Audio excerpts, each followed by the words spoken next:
ভজন করলে হবে না, ভজন আর ভজন দুটো করতে হবে। নিচে নেমে আসুন। জানি তাই জয় রাধে, জয় রাধেশ্যাম। সমবেত আমার গৌর ভক্ত মণ্ডল এবং কৃষ্ণ ভক্তিমতী মায়েদের শ্রীচরণে জানাই এই অধমার শত সহস্র কোটি প্রণাম।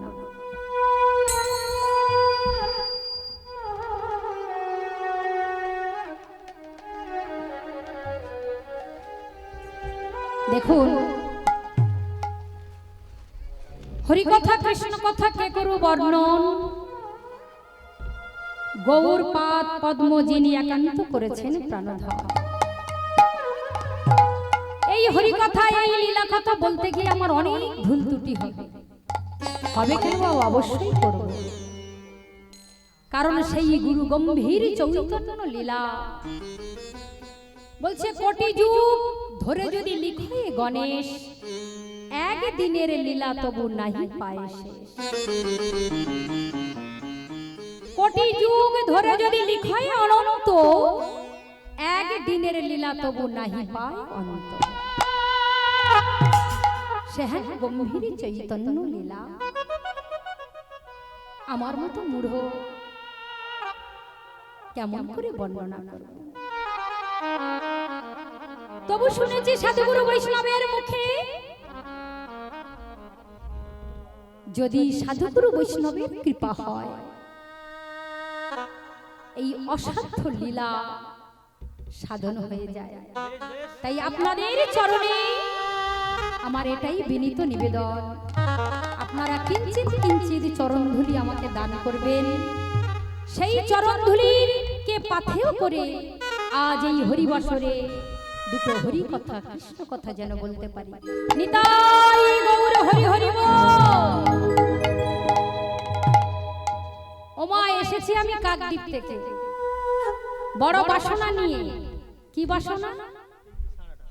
এই যে মহতি হরিবাসর, ভেবেছি অনেক ভক্ত হবে, কিন্তু আপনার একটু সামনে সামনে এলে খুব ভালো হয়।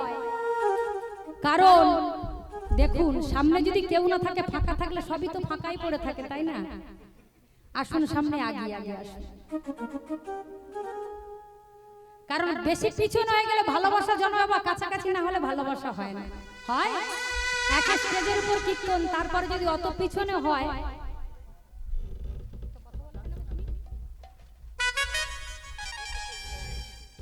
সামনে সরে আসুন। নিতাই গৌর হরি বল। প্রথমে আমরা একটু আস্বাদন করব গৌরচন্দ্রিকা, তারপরে লীলার মধ্যে প্রবেশ করব।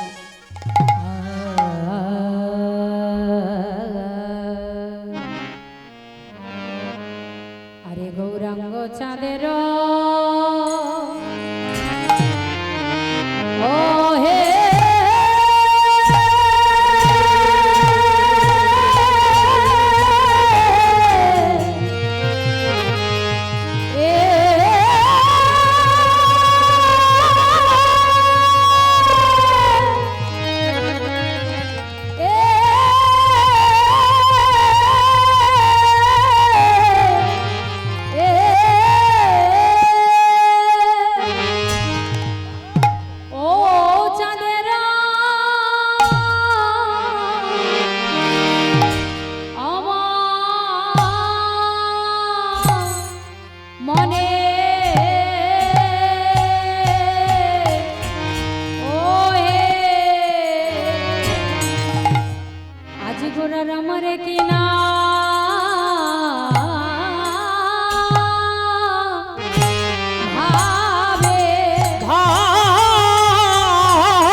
নদী আরো মাঝে গোরা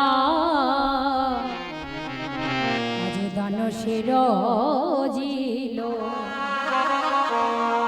শচীর নন্দন গৌর হরি আমার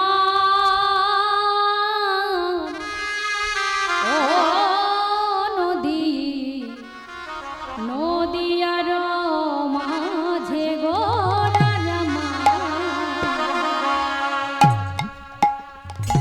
ও গোদান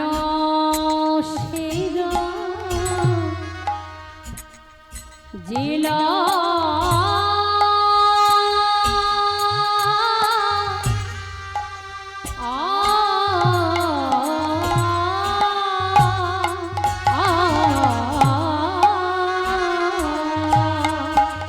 প্রাণে গোরা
আজে দানশীর জিল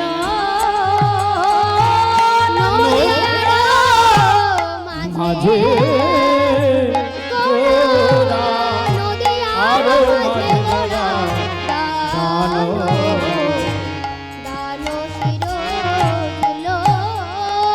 আজ দানি যে হয়েছে দানি যে হয়েছে দানি যে হয়েছে দানি যে হয়েছে নদিয়ার রাজপথে দানি যে হয়েছে নদিয়ার রাজপথে দানি যে হয়েছে নদিয়ার রাজপথে দানি যে হয়েছে ও সে নদিয়ার মাঝে পথে যে হয়েছে এখানে কীর্তন গান হচ্ছে তো তা কীর্তন যেখানে হরিনাম সংকীর্তন এখন এটা কোন জায়গা এই জায়গার নাম কি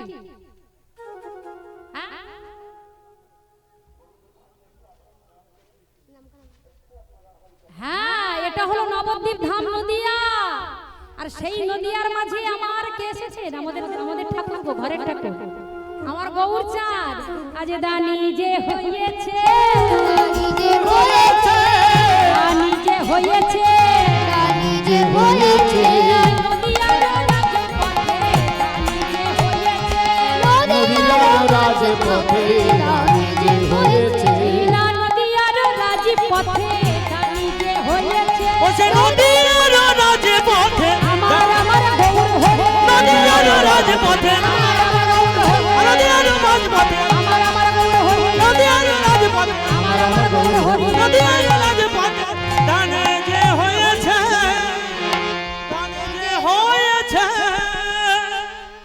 শ্রীধাম নবদ্বীপ ধাম শচীর নন্দনে গৌর হরি এই নদিয়ার ভক্তাকাশে শচী গর্ভ দুগ্ধ সিন্ধু মাঝে পূর্ণ ইন্দু রূপে উদ্ভাসিত হয়েছে আচ্ছা বাবা ইন্দু মানে কি চাঁদ একটা প্রাকৃত জগৎ আর একটা হলো অপ্রাকৃত জগৎ। প্রাকৃত জগতে সমুদ্র যে মন্থন হয়েছিল, সমুদ্র মন্থন কালে কি উঠেছিল বাবা? অমৃত উঠেছিল। যে অমৃত পান করে দেবতারা মাত্র 4 যুগে অমর হয়েছে। কিন্তু আমার নদিয়ার ভাগ্যাকাশে যে চাঁদের উদয় হয়েছে, যে হরিনাম অমৃত উদয় হয়েছে, সেই নামে যদি কেউ পান করে গো করে গো, শুধু 4 যুগ নয়, যুগে যুগে ধরে সে অমরত্ব লাভ। আর কি উঠেছে বাবা? বিষকে পান করেছিল দেবাদিদেব মহাদেব। তাই মহাদেবের অপর নাম হলো নীলকণ্ঠ, তাই না বাবা? আর উঠেছিল কি? চন্দ্র। নদিয়ার ভাগ্যাকাশেও চাঁদ উঠেছে, আবার সমুদ্র মন্থন করতে গিয়েও চাঁদ উঠেছে বাবা। এই প্রাকৃত জগতের চন্দ্র কত কলায় পরিপূর্ণ? 15 কলায়। প্রাকৃত জগতের চাঁদের ক্ষয় আছে, লয় আছে, ধ্বংস আছে। কিন্তু আমার নদিয়ার ভাগ্যাকাশে যে গৌরী চাঁদের উদয় হয়েছে। আচ্ছা বাবা, প্রাকৃত জগতের চন্দ্র যখন উদয় হয় তখন কি আর অন্ধকার থাকে? সব জায়গায় আলোকিত করে দেয় না? দেয় তো। কিন্তু বাবা, প্রাকৃত জগতের চন্দ্র 3 জায়গায় আলোকিত করতে পারে না গো। কোথায় কোথায়? গহন বনে চাঁদের আলো প্রবেশ করতে পারে, গহন বনে মানুষের মনের মধ্যে ঢুকতে পারে, আর ঘরের কোণে। এই 3 জায়গায় আলো প্রবেশ করতে পারে না। কিন্তু আমার নদিয়ার ভাগ্যাকাশে যে চাঁদের উদয় হয়েছে, যদি কোনো ভাগ্যবান ভাগ্যবতীর হৃদয় আকাশে উদয় হয়, যদি কোনো ভাগ্যবান ভাগ্যবতী হৃদয় আকাশে উদয়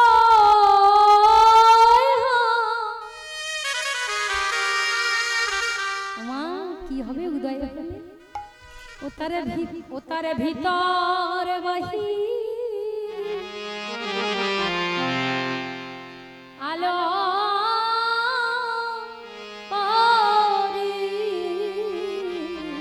ওতারে ভিতর বহি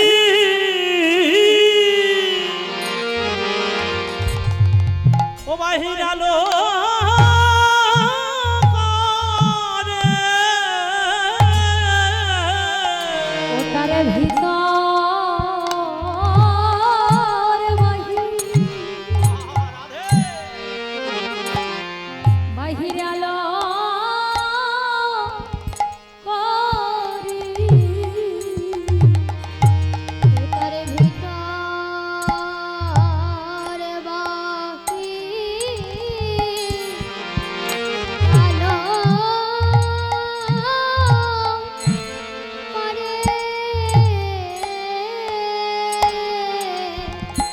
যদি কোনো ভাগ্যবান ভাগ্যবতী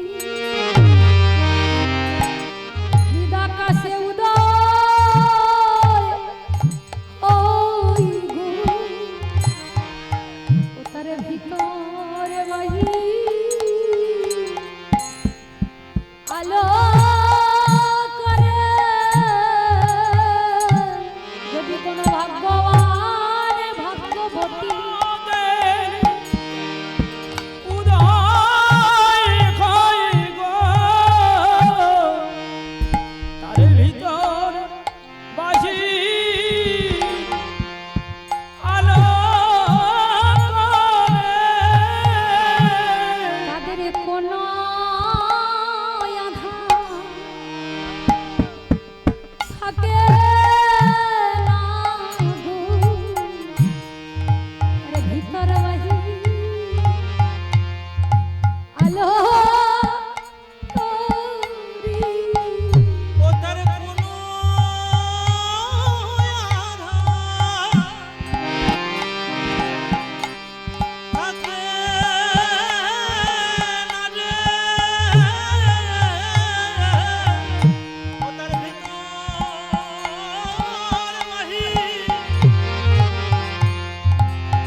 যে ভাগ্যবান ভাগ্যবতীর হৃদয় আকাশে আমার গৌরী চাঁদের উদয় হয়, তার কি আর অন্ধকার থাকতে পারে?